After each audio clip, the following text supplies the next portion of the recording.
खुश होंगे हनुमान राम राम किए जा।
आपका स्वास्थ्य गड़बड़ है, मैंने सुना। अब नहीं है, अच्छा तो क्या चलिए। बोलिए बालाजी महाराज की जय। मथुरिया देख के बजती मुरलिया देख के नाच।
सिंहासन पर प्रणाम नमन साष्टांग दंडवत वंदन अभिनंदन धरा को नमन करता हूँ, आप सभी के चरणों को नमन करता हूँ। फागुन मास लग गया है, मंगलवार का दिन है और पहला मंगलवार है, कृष्ण पक्ष है, फागुन मास है, शादी ब्याह भी आ गई। अभी शादी है 11 मार्च की।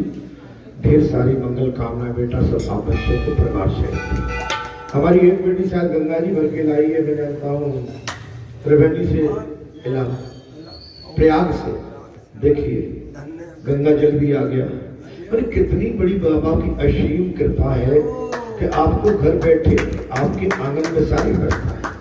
हमारे भारत माता की जो मातृभूमि है ये बहुत ही पवित्र है और अत्यंत महाराज कल्याणकारी है। ऐसी भारत जैसी भूमि से हमारा आपका मुक्ति का प्रावधान है और किसी अन्य देश में चले जाइए वहां पर इस तरह का आपको भाव भक्ति कदापि नहीं मिलेगी। तो बेटी आपको भी नमन, आपकी यात्रा सफल हुई, आपको आशीष आशीर्वाद, आपका शुभ लगन शुभ विवाह खूब धूमधाम से हो। बाबा की दया बनी रहे, आपके घर परिवार नातेदार रिश्तेदार बड़े उत्साह के साथ आपका इस पवित्र कार्य में सहयोग। और पुजारी जी को नमन, पुजारी का स्वागत। अरे पुजारी जी आपने जो है ना जी गोपी गीत है अधिकांश, आपको गोपी गीत ज्यादा आते मैंने कभी नहीं देखा। क्या चक्कर है? मैंने कभी भी देखा है आपने कन्हैया के गीत नहीं गाए होंगे, आप हमेशा गोपी गीत गाते हो।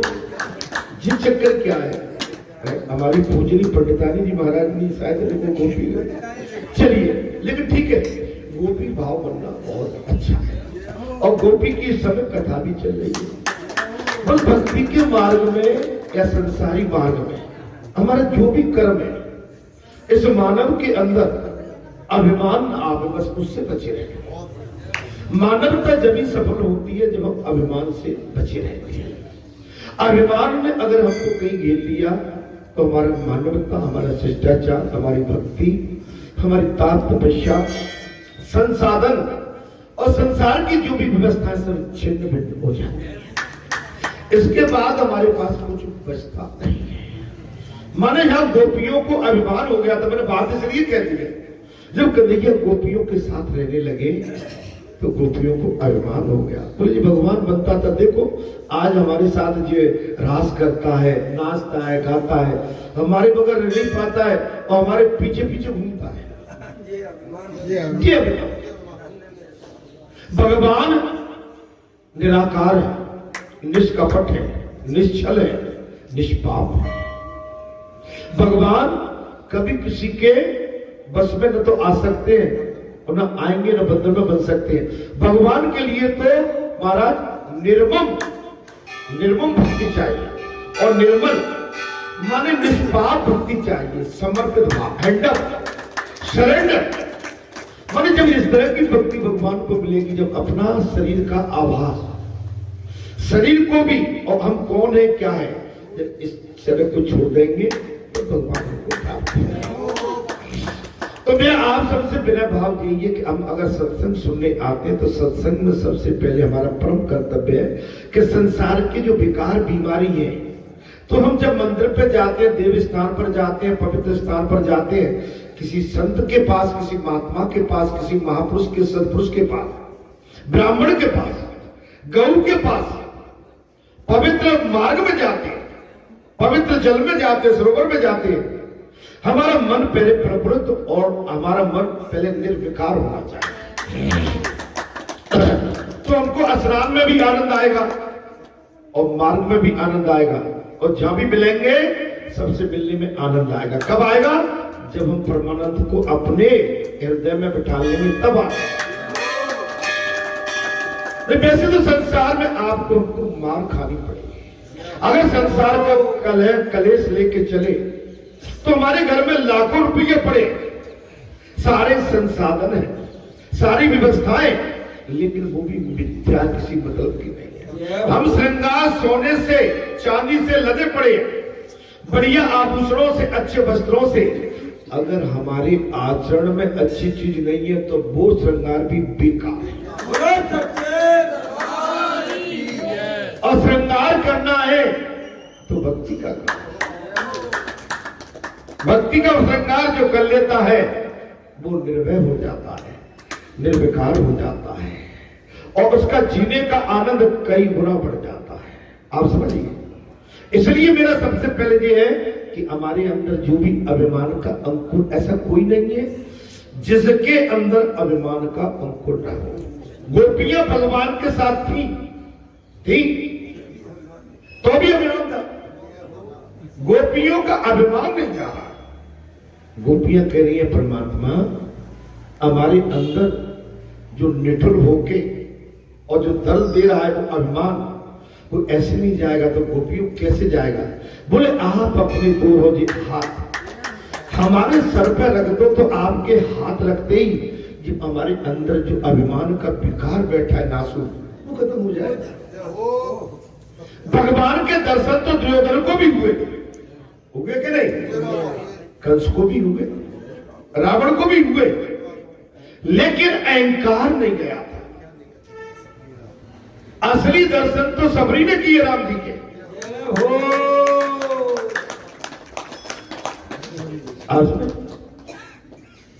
जब तक अहंकार अंदर है तब तक हमारा कल्याण नहीं होगा। कथा का मतलब, सत्संग का मतलब, देव स्थान, देव पूजा, धर्म कर्म हमारा जब ही सफल होता है जब हम अंदर बैठे हुए उस नासुर अभिमान को खत्म करेंगे तब। और जे भक्ति और जे भगवान के चरणों को पकड़े बगैर जा नहीं सकता है। तो हमारे सभी का कर्तव्य है कि हम भगवान के चरणों को पकड़े रहें। एक पल के लिए भी हमने भगवान के चरण छोड़े, एक सांस में भी छोड़े, तो ये नासूर संसार का इतना बड़ा नासूर है ये बिल्कुल बैठा हुआ। बताइए, रावण ज्ञानी, प्रचंड ज्ञानी, धनवान, गुणवान, विद्वान, परिवार से भरपूर, लेकिन अभिमान के नासूर ने रावण को ही नहीं समूचे परिवार को नष्ट कर दिया। भैया अभिमान। अब इधर राधा रानी की बात आ गई, राधा रानी को भी अभिमान हो गया। राधा रानी बोली चलो अपन मार्ग में चलते चलते राधा रानी थक गई है और भगवान से बोली कि भाई मुझ पर तो चला नहीं जाता, क्या करूं? बोले मुझे अपने कंधे पे रख लो। राधा रानी ने क्या कहा? बोले मुझे अपने कंधों पर बिठा लो। भगवान ने कहा ठीक है बिठा लेता हूं भैया, तुम कहती हो। अभिमान आ गया, अभिमान के कारण भगवान ने बिठाला। भगवान रास्ते में चले जाते और एक जो है मार्ग में वृक्ष आता है और राधा रानी का हाथ उस पर पड़ जाते, वृक्ष पर राधा रानी लटकी रहती, भगवान अंतर ध्यान हो जाते। अभिमान नासूर है, अभिमान बहुत खतरनाक है। अभिमान पतन करता है, हमारी जड़ को खत्म कर देता है। इसलिए आपका अधिकार अभिमान के घेरे में हम सब बैठे, भले ही हम इस व्यास पीठ पर हनुमान जी की भी बैठे हुए हैं। अगर अभी तो ये मान के चलिए हनुमान जी आपसे बात कर रहे हैं, लेकिन ये शरीर भी अगर जब इधर हटता है इससे, तो इस शरीर में भी अभिमान का नासूर आ ही जाता होगा। मुझे पता नहीं आता होगा कि नहीं, लेकिन आ ही जाता होगा। तो अभिमान हमको पतन की ओर ले जाता है और हमें इसके लिए भक्ति का मार्ग, भगवान के चरण पकड़ने पड़ते हैं। और जो भगवान के चरण पकड़ लेता है, फिर सांस सांस में भगवान का नाम लेता है, उसका ये अभिमान नासूर खत्म होके और भगवान से मिलन हो जाता है और वो उसको मुक्ति भी प्राप्त हो जाती है। साधन करो किंतु हृदय से नम्र बनो। साधन करिए, साधना करिए, लेकिन साधना में और पूजा के बाद, धन पाने के बाद, बल पाने के बाद, पद पाने के बाद, धन बल और पद और परिवार पाने के बाद, ज्ञान पाने के बाद में अगर विनय भाव नहीं आया, विनम्र भाव नहीं आया, तो ऐसा ज्ञान, पद, धन, बल सब बेकार। जय हो। ऐठन नहीं, अकड़न नहीं। आपके भगवान कहते मुझे नमन चाहिए, विनम्र भाव चाहिए। साधन करिए, संसार में रहिए, विनम्र बन के रहिए। जैसे अभी बच्चे को मैंने देखा, ये परिवार को मैंने आज पूरे को देखा है। अब आप कहोगे भाई ये नहीं कि बाबा का तुझे बात, जय हो। इनके अंदर विनय भाव करना, और जो हृदय भाव होता है ना तो भगवान उसको ढूंढ लेता है। दादी राम राम, दादी आ गई आप? दादी मैं पूछने ही वाला था कुछ समय पहले, और इतने में दादी मुझे दिख गई कि भैया दादी ने शनिवार मंगल को निकाल दिए, तो आज मंगल है क्या चलता है, और इतने में दादी दिख बिल्कुल कृपा है। अब बचपन में कसर कहाँ है?